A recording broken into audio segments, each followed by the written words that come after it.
Hello বন্ধুরা, বর্তমান সময়ে মানুষ কোনো কিছুর ব্যাখ্যা খুঁজে না পেলে তা বিজ্ঞানকে দিয়ে দেয় আর বিজ্ঞানের ব্যাখ্যার জন্য অপেক্ষা করতে থাকে। কিন্তু তখন কি হয়, যখন এই ধরনের অদ্ভুত কিছুর ব্যাখ্যা বিজ্ঞানও খুঁজে পায় না। এমন অনেক কিছুই আমাদের পৃথিবীতে রয়েছে যেগুলো দেখলে আপনি নিজের চোখকেও বিশ্বাস করতে পারবেন না। মায়াজালের আজকের এপিসোডে আমরা দেখতে চলেছি এমন কিছু মিস্টেরিয়াস ডিসকভারিজ যার ব্যাখ্যা বিজ্ঞানীরাও দিতে পারেনি। সেই সাথে আপনি এটা বিশ্বাস করতেও বাধ্য হবেন যে প্রাচীন কিছু সিভিলাইজেশন বর্তমান মানবজাতির চাইতেও অনেক উন্নত ছিল। ভিডিওটি সম্পূর্ণ দেখার অনুরোধ রইল। তো স্বাগতম আপনাকে মায়াজালের আরও একটি নতুন এপিসোডে। দ্য লংগু গ্রোটোয়েস অন্যতম এই প্রাচীন নিদর্শনটিও প্রমাণ করে প্রাচীন কিছু মানব সভ্যতা বেশ উন্নতি লাভ করেছিল। এটাকে দেখে বর্তমান সময়ের বিলাসবহুল হোটেলের মতো মনে হয়, কিন্তু এটা পুরোপুরিভাবে আন্ডারগ্রাউন্ড টানেলের মধ্যে স্থাপিত। আর এই স্ট্রাকচারের আয়তন 30,000 স্কোয়ার মিটার, যার বয়স কিনা 2,000 বছর।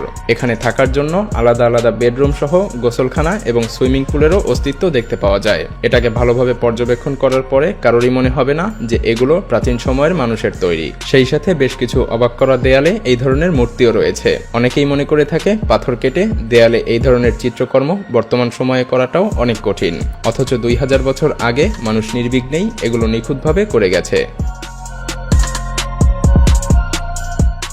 The Piri Reis map. সেই সময় এই ম্যাপ ঠিক যেন বর্তমান সময়ের জিপিএস এর মতো কাজ করত।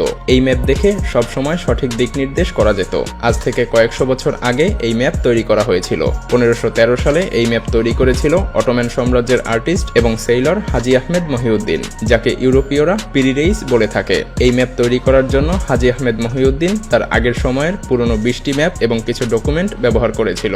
এই ম্যাপের গোপন রহস্য সবাইকে ভাবিয়ে তোলার মতো, কারণ অ্যান্টার্কটিকা আবিষ্কারের 300 বছর আগেই এই ম্যাপে অ্যান্টার্কটিকার অবস্থান নির্দেশ করা হয়েছিল। এটা সেই সময় অ্যান্টার্কটিকার চারপাশে বরফের অস্তিত্ব ধারণ করার পূর্বের ম্যাপ ছিল। আর অ্যান্টার্কটিকার চারপাশে আজ থেকে 6,000 বছর আগে কোনো বরফ ছিল না। এটা এখনো বিস্ময় যে কিভাবে আজ থেকে কয়েকশো বছর আগে বর্তমান তুরস্কের হাজি আহমেদ মহিউদ্দিন জানতে পারলো। বর্তমান গবেষকেরা মনে করে থাকে এই ম্যাপ এভাবে তৈরি করা বর্তমান দিনের ক্রোনোমিটার ছাড়া অসম্ভব ছিল। এই ধরনের আবিষ্কারই প্রমাণ করে দেয় অটোম্যান সাম্রাজ্য সেই সময়ে কতটা উন্নত ছিল।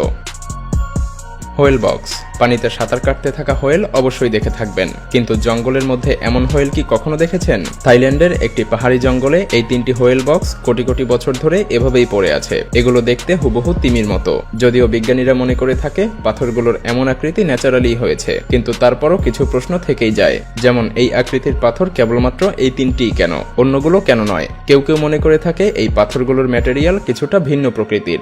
আবার কেউ কেউ মনে করে থাকে প্রাচীন কোনো সিভিলাইজেশনে এই পাথরগুলোকে এখানে রাখা হয়েছিল। আসলে এই পাথরগুলোর এমন আকৃতির যথার্থ ব্যাখ্যা এখন পর্যন্ত কেউ দিতে পারেনি।